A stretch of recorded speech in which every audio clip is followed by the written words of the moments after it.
doesn't like me when you start church and you talk a lot about Pastor YIGA. You be stuck there where you are.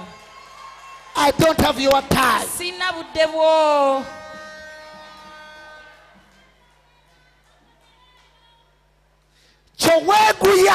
What you bend low for? I want the Lord to reach you a level whereby you will not be bending low for it.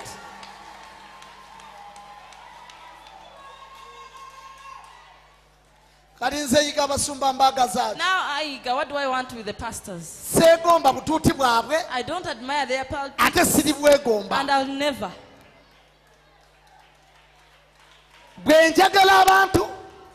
My people, I call them, they come, I preach them. I have people. Now, what do I admire? I don't admire. Say it, say, I don't bend low, neither do I admire.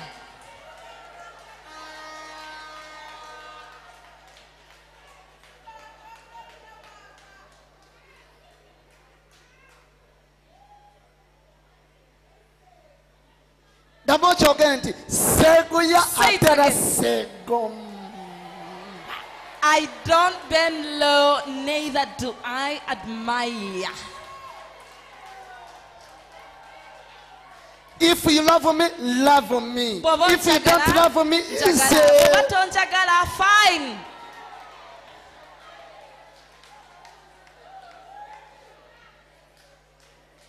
Whoever sees me on TV and you see a physical, don't bend low for cheap cookies anymore.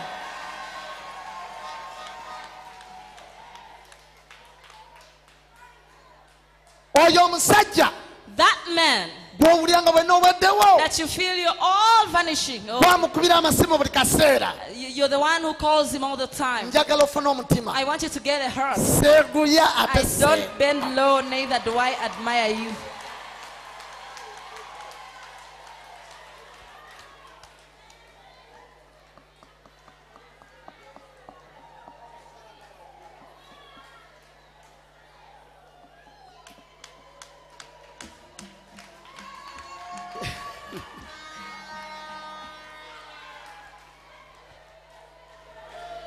Yes, she has money.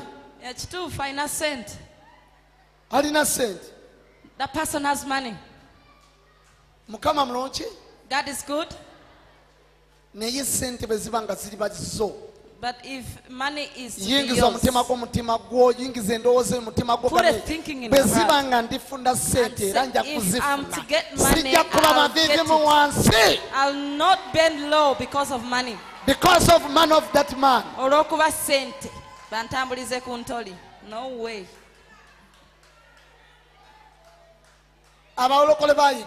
Born again of Pastor YIGA.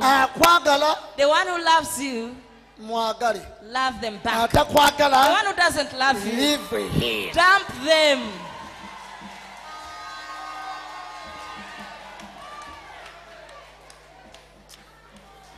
No sense. There's some rubbish that I don't want, that I don't like. A daughter of mine came and told me, the man said that to bring me back to his marriage, to my marriage, I have to first apologize to my mother-in-law. Why do I look at her badly when she comes home? That I have to first apologize. Don't apologize to her.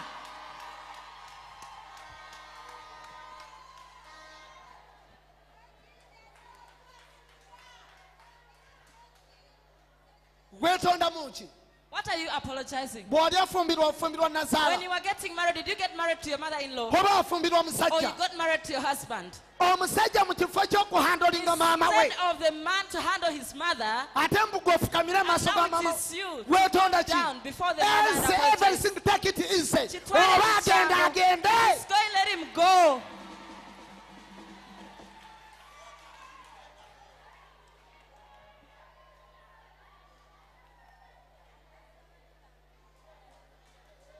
That I have to apologize to my mother-in-law.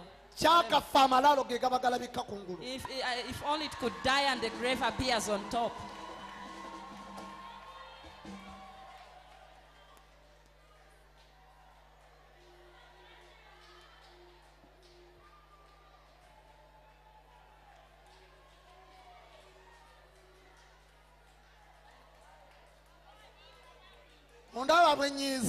You see how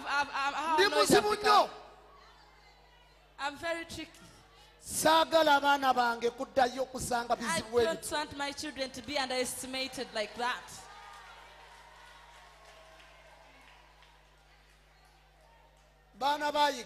Children of Pastor YIGA.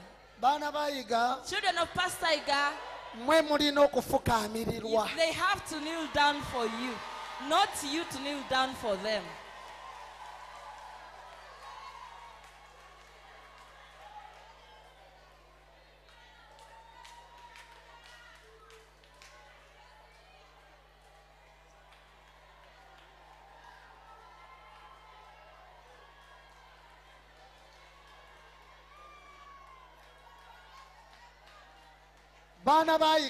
Children of Pastor YIGA,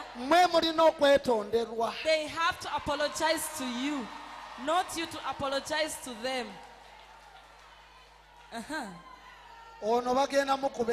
This one is going to be wedded already. God bless you. Yes, mkama kwenye mkisa. Bono. She baby. Embaga. The wedding.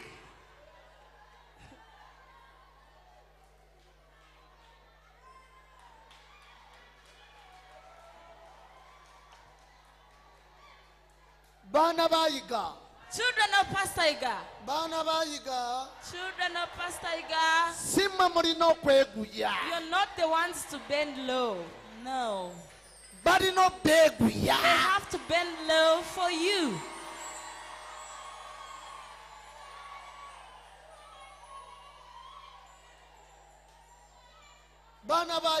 Children of Pastor YIGA, you're not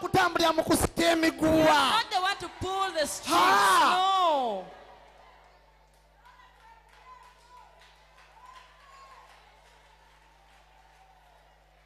You're not the one to be calling all the time. You're the one to be called.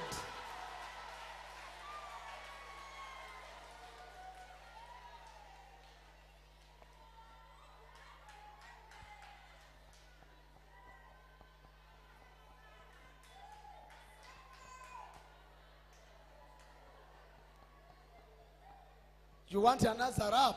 Yes, seven. You want another rap? Yes, Daddy. Penkonim, kuterering, garama, nyezere. Ah, puro.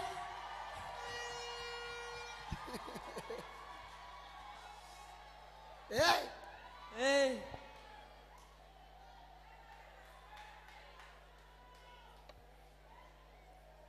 Murino kwegu, barino kubegu ya. They have to bend low for you. Your boss has to bend low.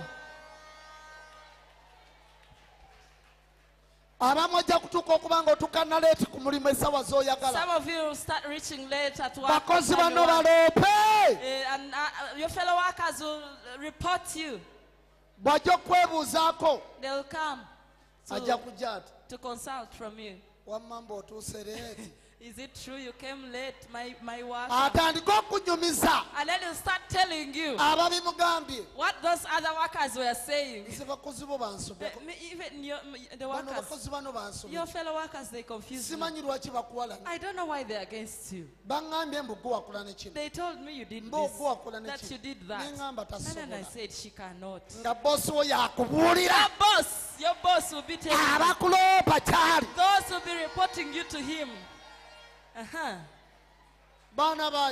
Children of Pastor YIGA, do you know that I speak only good of you?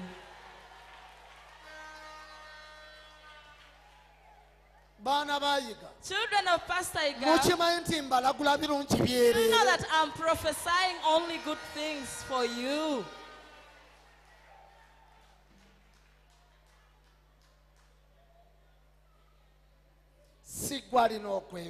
You're not the one to stoop low. Even the one who deserted is going to come back and kneel down before you.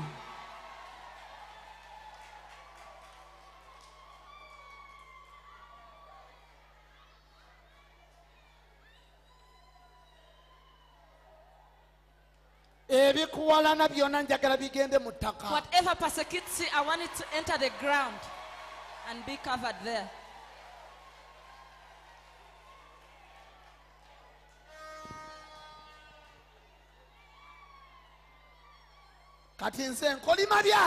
Me now, I'm casting my own. I'm casting my own things. I want your co-wife. They get her in a very terrible mistake with another man. They're going to beat her. Ayya. Mama.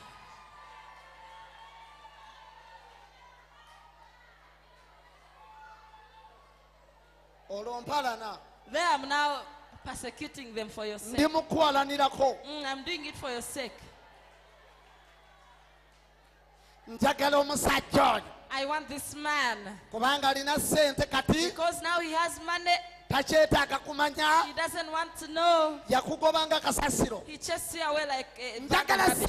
I want all the money he had to vanish. He goes back to negative.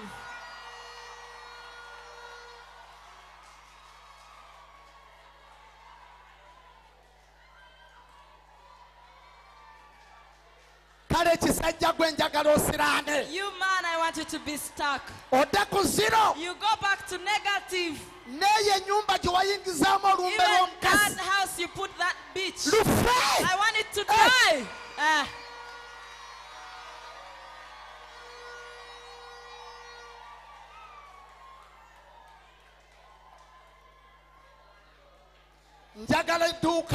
I want a shop that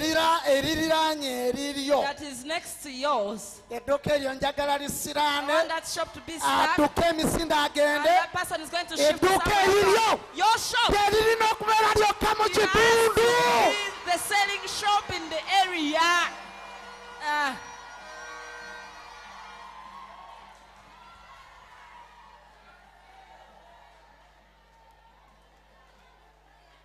I don't want competition there.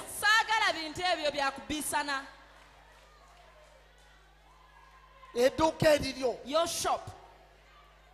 Now I even your TV on your shop, in your business, you're watching. I want all those that are surrounding you. I want those shops to be stuck. They shift one by one, one by one, one by one, one by one.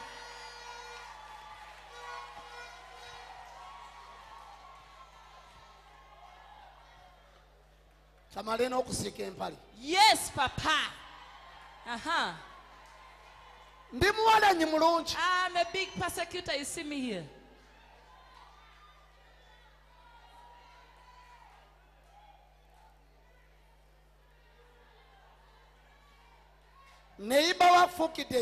Your neighbor has become an issue. I want very big problems, big ones. They start pouring. They start gathering themselves as they pour in your neighbor's place. The neighbor scatters. You even buy that land where he or she was. Papa, go deeper. Zoom it.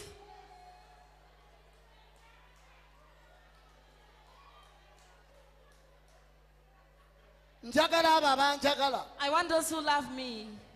I love those who seek me. You're seeking me from Kawala. Do you know we don't have a signpost anywhere? It shows that this is Revival Christian Church, Kawala. We don't have even a single signpost in town, which shows ABS TV where it is located. But ABS is powerful, and Kawala Revival Christian Church is powerful. You come looking for me. Now you will not be advertising yourself. Those who want you will look for you.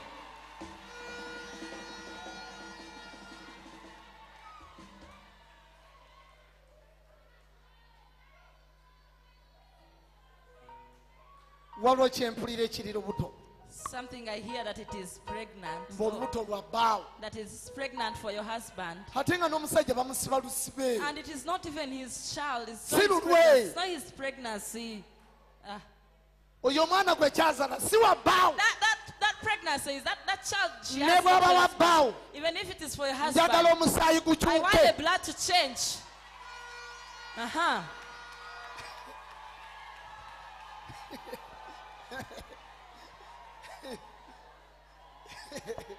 Yes, Papa. Let me tell you. You start putting it into your husband. That thought. But why is it that my co-wives children, you don't take them for DNA? Start putting it into him. I tell you, God is going to do a miracle. Change the blood of those children. She will fear.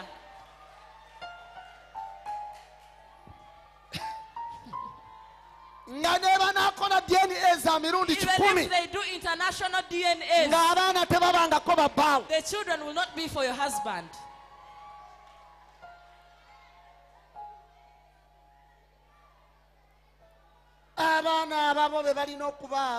Your children have to be the children.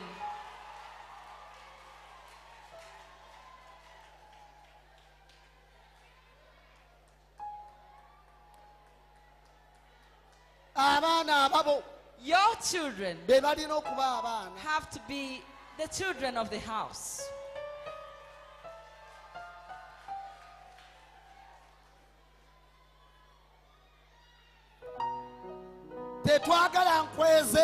We do not want those contaminated. You're the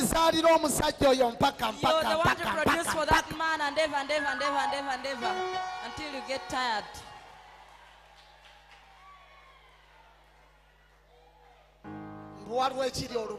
I hear there is something which is pregnant. If only it could die with it.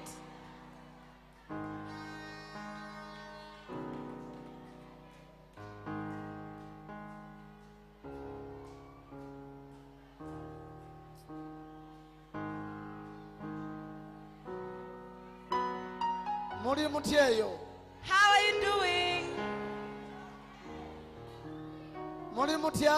Hi.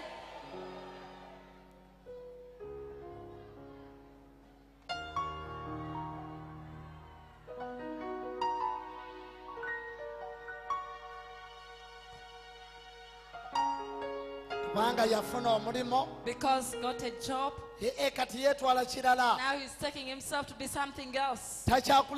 He does not see you anymore. That job is going to vanish.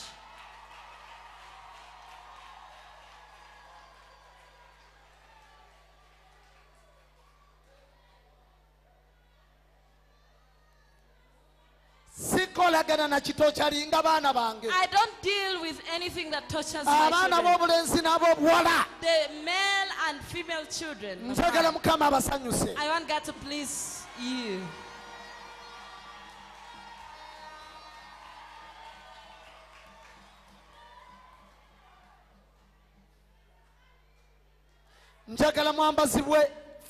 I want you to be dressed with favor of the Lord. Favor, being favored, being loved.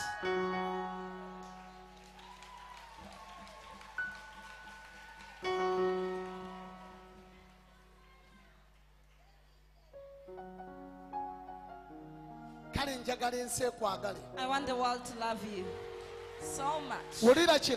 Listen to this. Njagala abasajja bakwagale. I want men to love you and favor you. Nga weeroboza bweroboza. You'll be just thinking of. Njagala kikuyitirireko. I want it to be too much. Njagala kikuyitirireko. I want it to be too much for you. Ogamba bannaye. You'd be like, Kati ngende naaliwa. Who do I go with? Mu church. In church there. Mulimu nga munaana. They're about 8. Nagwo gunneetaaga. They are in need of me already. Eyo gyendi ku mulimo. There where you work. Naye eriyo nga munaana. They are about 8. Njagala kikuyitirireko. I want it to be too much for you. Kikuyitirireko. It becomes too much, too much, too much.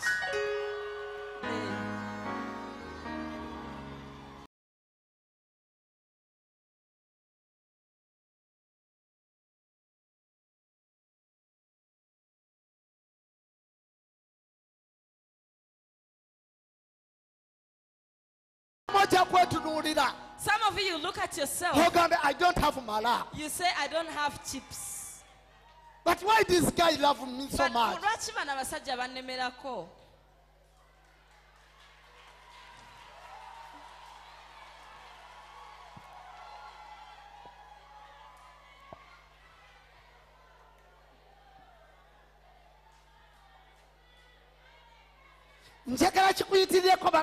I want it to become too much for you, people. My dear daughter. My daughter. I want it to be too much for you. My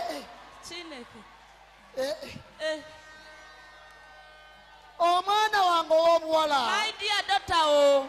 My dear daughter. The phone will be like traffic on the phone. Nice. Sure.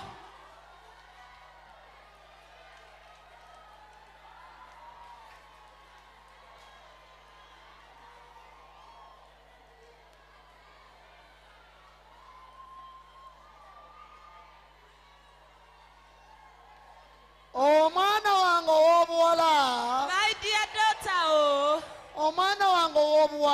My daughter. I want the appointments to be too much for you, you know. Yes, Papa. Continue.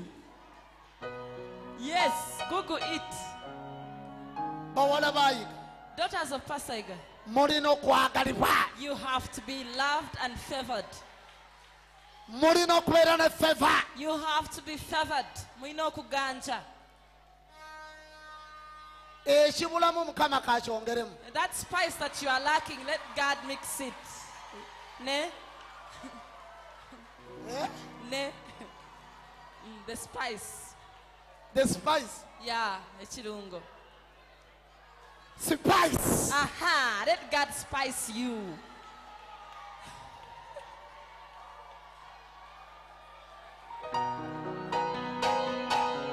Let God spice you. Leka mukama akulunge akutekemu buli kirungo.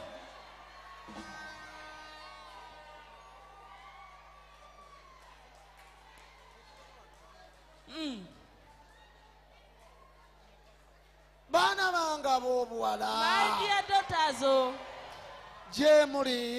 you there? My dear daughters, I see the mercy has already come. Okay, my dear daughters, men are going to kneel down for you.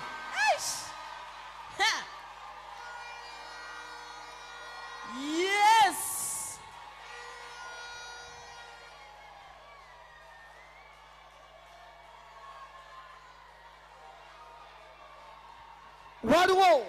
There is. I see my daughter who has come and is trying to explain to me. Say, MUSUMBA Pastor. Wanji. Say yes. The one in the corridor wants to go to my parents. Even the one in the bus also wants to go home. To me, I'm confused. Even the one at Chiseka, that one is also saying, which one is going? That word, that statement, that question.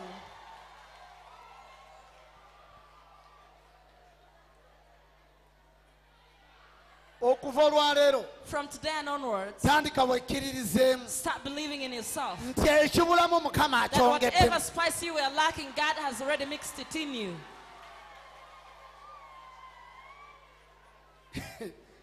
Turn to neighbor and say, if for all those spice missing, let the Lord mix it in.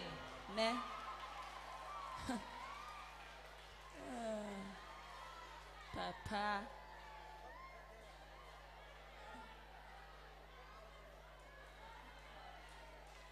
It is a romantic anointing. Romantic anointing.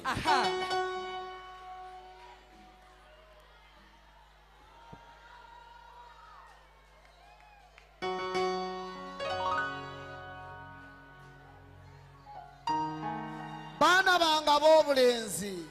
My boy children. Okwagalibwa gye muli. Love towards you, love and lots of it.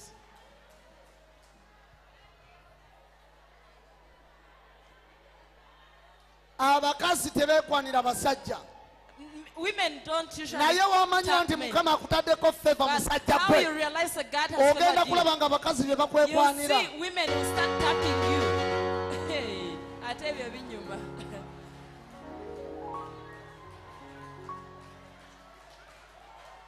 Yes, Papa. May I go deeper? Go deeper, Papa. Zoom it.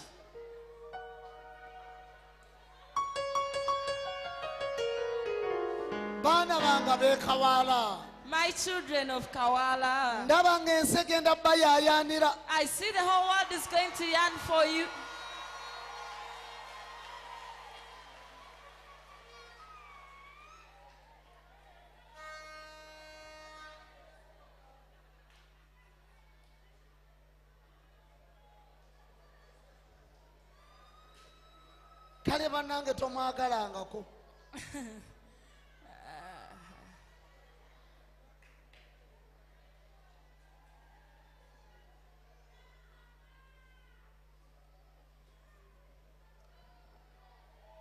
You're going to reach next and you see that someone will just people will be begging you to see your mother. You've never got it in your life. It is going to happen.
kati ekizibu ekiriwo oyimba bulungi naye tolina ddalu lya mwana oli